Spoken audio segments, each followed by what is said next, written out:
Hey y'all, Will here, otherwise Xelray, and we're going to be going over a maybe late game-ish power surge build to really crank out extra damage. This is based off of the Scar Outsider, which is the first pull of a purple weapon we get in the Mr. Wish machine, the gotcha machine, in the closed beta test 3.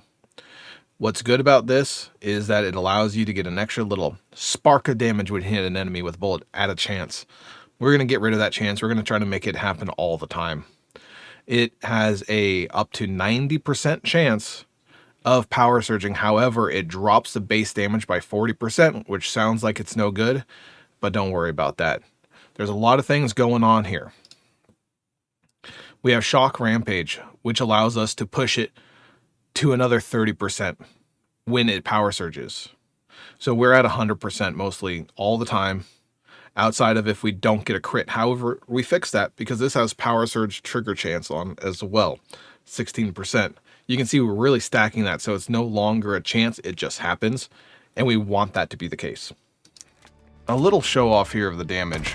It's coming up to be about 17 and change thousand. You can assume after reloading it's going to go down about 30%. I got lucky with this one, the AA-12 Corrosion Shotgun. It's a shotgun with an 18 round mag. Its damage does not matter.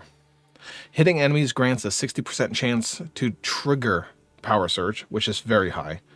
Power Surge can now crit hit, and the crit rate of any Power Surge is plus 10 over what your normal crits are. And when Power Surge is active, crit damage plus 15% for 6 seconds up to 10 stacks, which is insane. That's 90% extra critical damage with this, on top of Power Surge having a 20% bonus damage, which means Power Surge hits for double what you would see on the Scar Outsider. As for shotgun damage, it underperformed. You can see usually between 17 to 22 to 23,000 per magazine, minus 30% for DPS. For a helmet, and we are also using the same mod, Shock Rampage. I just don't have 2 legendaries right now. Mayfly Goggles is the best in slot helmet. I put Deviation Expert on this for extra fire rate, aka more procs of shock, and 16% more status damage, which is equal to elemental damage. It allows you to hit harder with that shock. Beforehand, there was another best in slot, which was the Hood with Gas Mask. Now the Mayfly Goggles are not a mask anymore, yet a helmet. So this helmet has gone to the wayside. When you trigger Power Surge, it grants 40% extra crit rate for 3 seconds. This affects that AA-12 Corrosion Shotgun. However, it does not increase its damage because of the reason of this mod right here. Thunderclap. After triggering it 20 times, the next weapon shot summons heavenly damage, 200% psi intensity. This means every 10 power surges we accumulate, because they're doubled from the Mayfly Goggles, we hit this. And this is a huge thing of damage, which I think also can crit, if I'm not mistaken, from the fact that the AA-12 Corrosion allows Power Surge to crit. I've seen some big numbers, 7 to 8,000 on random chances, and it's difficult to get, but I don't know where that's coming from outside of that heavenly lightning. Now, my mask is a problem. Beforehand, the Mayfly Goggles used to be a mask, so I thought, I'm going to put all my points into Falcon on these 4 pieces. And I'm just going to 3-star them so I get more psi intensity on my armor. And yes, psi intensity specifically comes from your armor pieces. You get it hardly nowhere else. You get it from mods. No, you get status and elemental damage from mods, but that's about it. I messed up. If I had the Falcon mask, I would go with not the Falcon shoes, yet the camo leather boots, which is attacking enemies affected by the bullseye grants plus 50% extra crit damage. goes perfectly with that AA-12 shotgun, which is your powerhouse weapon. That does more damage than the Scar Outsider. On the Falcon gloves, I run Elemental Overload. It's a glove only, best in slot for us. If it's gold, legendary, it'll go up to 20%. On the Falcon shoes, I run Covered Advance because it gives me a little bit extra weapon damage along with status damage for 30 seconds. And it does not go away when you take damage, but it will not reapply if you take damage in the last 8 seconds of your 30-second buff window. Very nice to have.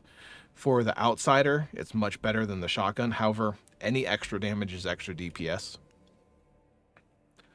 The Falcon jacket has Flame Resonance. I don't have a better mod right now. I haven't found a better mod.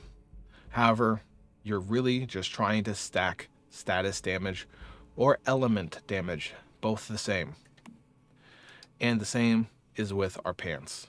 Got the same thing going on. That's pretty much our build as for our weapons and armor. As for overrides in our cradle, I run Upper Hand. Reloading grants 30% extra power surge damage for 10 seconds.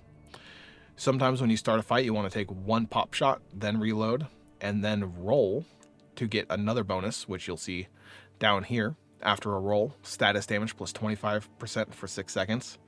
It's a great thing, believe me. Rifle Amplify is just dealing extra damage with rifles. Your rifle damage does come into play more than your shotgun damage, and I'll show that a little bit later if I can. But your shotgun will proc such high shock amounts that it's really your primary damage, not the weapon damage. Elemental Sense, 30% extra blast and shock damage. So there's another 30% shock damage. Deadly Combo, healing effects, just nice to have. This I had because I thought, why not? And thinking on it, if I could, I'd probably go extra crit damage with my shotgun because the AA-12 corrosion is based on critical damage because it has such high crit rate chances. We have Tactical Combo. If the mag is over half full, you gain damage. Otherwise, you have weapon switch speed. I don't know anything better for this slot. Same thing here, it's just a melee thing because there's nothing better. We are very limited with overrides right now. I'd love to see more to give us more choices to optimize builds. And we'll see how that goes when the game is released. If we do get more options, I feel we're very limited with these amounts. And since there's so many deviants to collect, you could easily do 10, 14, 20 deviants for extra powerful mods that you could put on. And outside that, that is the build. And now to the build showcase. You see that first shot, I'm reloading as he falls. I'm going to dodge on the end of the reload to get that better damage. And I lay into him. There's 20% of his health bar right there. As I go over to my shotgun, showing that off, same deal, reload, and then roll and just lay into him. Now, shotgun, you should be able to roll twice and probably get more damage by doing that just by a hair, but it's not necessary. You can reload one weapon and get the damage on the next weapon if you weapon switch. I did mess that last one up, unfortunately. Rabazex, or the Shadow Hound, whichever name he goes by, is a great target dummy because he has just enough health to make it happen. He has a few ads that you can shoot to show off accuracy and a few things like that. If someone knows a better enemy, let me know. Anywho, the fight's about over. That's the build. Hopefully you enjoyed. Hopefully you learned a little something about these armor pieces and weapons and how they might go together in a nice power surge build specifically, which I think is strong enough to matter. It feels like shrapnel in closed beta test 2, and I like that. So, thank you for hanging out, watching this, understanding what I was doing here. And if you want more of this, throw a like up, subscribe, and I'll catch you later.